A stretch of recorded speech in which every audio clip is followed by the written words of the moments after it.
আসসালামু আলাইকুম, সবাই কেমন আছো? আজকের ভিডিওটা হচ্ছে আমার খরগোশের থাকার জায়গা, আমি আমার খরগোশদের কোথায় রাখি এবং আমি আমার খরগোশদের খাবার-দাবার কী দেই, এই বিষয়গুলো নিয়েই আজকের ভিডিওটা। এখন তোমরা যেই খরগোশগুলো দেখতেছো, বর্তমানে এই সব খরগোশ এখন আমার কাছে নাই।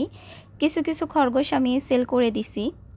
একটা ভাইয়া কমেন্ট করছিল যে আপু, আপনার খরগোশের থাকার জায়গা, আপনার খরগোশের ঘর, এই বিষয়গুলো নিয়ে হচ্ছে একটা ভিডিও বানানোর জন্য, তাই একটা ভিডিও বানালাম।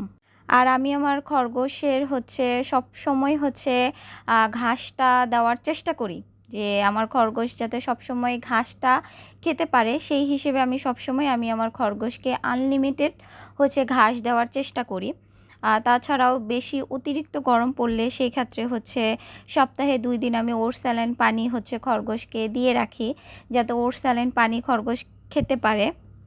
মাঝে মাঝে আম, তারপর কলা, এসব সপ্তাহে 1 দিন হচ্ছে আমি আমার খরগোশদের দেই। সপ্তাহে 1 দিন যদি দিতে নাও পারি, সেক্ষেত্রে হচ্ছে যখন হচ্ছে বাসায় আম থাকে বা কলা থাকে, তখন আমি আমার খরগোশদের হচ্ছে এই আম বা কলা সামান্য একটু পরিমাণ খাইয়ে থাকি। মাঝে মাঝে আপেলও হচ্ছে আমি আমার খরগোশকে খাওয়াই। আপেল, কলা, আম এগুলো কিন্তু খরগোশকে হচ্ছে প্রতিদিন খাওয়ানো যায় না। সপ্তাহে 1 বার বা মাসে 1 বার বা 2 বার খরগোশকে হচ্ছে খাওয়াতে হয়। খরগোশের প্রধান খাবার কিন্তু ঘাস। তো আমি সবসময় চেষ্টা করি আমার খরগোশদের যাতে আমি ঘাসটাই খাওয়াতে পারি।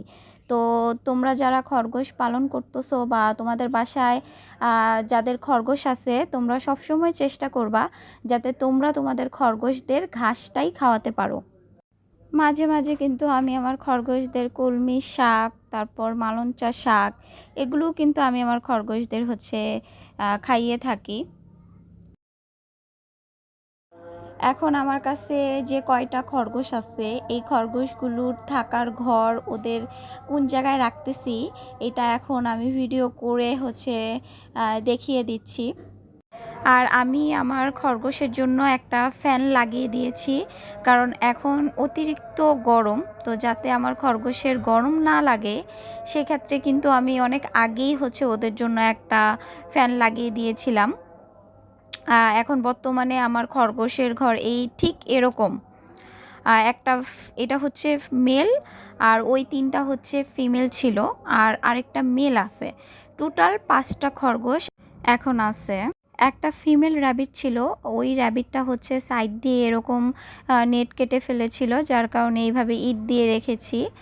আর এখানে হচ্ছে 3টা ফিমেল, একটা ফিমেল বেবিও দিয়েছে। আর আমি আমার র্যাবিটদের হচ্ছে এরকম একটা ঘর বানিয়ে ওদেরকে হচ্ছে রাখতেছি। এরকম খোলামেলা জায়গায় খরগোশকে রাখলে খরগোশরা হচ্ছে হাঁটাচলা করতে পারে, মাঝে মাঝে দৌড়াদৌড়িও করতে পারে, কিন্তু খাঁচাতে খরগোশ রাখলে ওইভাবে হাঁটা চলা করতে পারে না। যার কারণে এইভাবে হচ্ছে ওদেরকে রাখা হচ্ছে। আর ওদের হচ্ছে নিচে হচ্ছে আমি কাপড় দিয়ে দিয়েছি, এখানেই হচ্ছে পটি করলে নিচে হচ্ছে পটি পড়ে যায়। আর এইটা হচ্ছে আমার আরেকটা মেল র্যাবিট, ওকে বর্তমানে খাঁচাতেই রাখছি। তো ওর জন্য ভাবতেছি নতুন একটা খাঁচা হচ্ছে নিয়ে আসবো, ওকে হচ্ছে এই খাঁচাটা চেঞ্জ করে নতুন একটা খাঁচায় হচ্ছে ওকে রাখবো।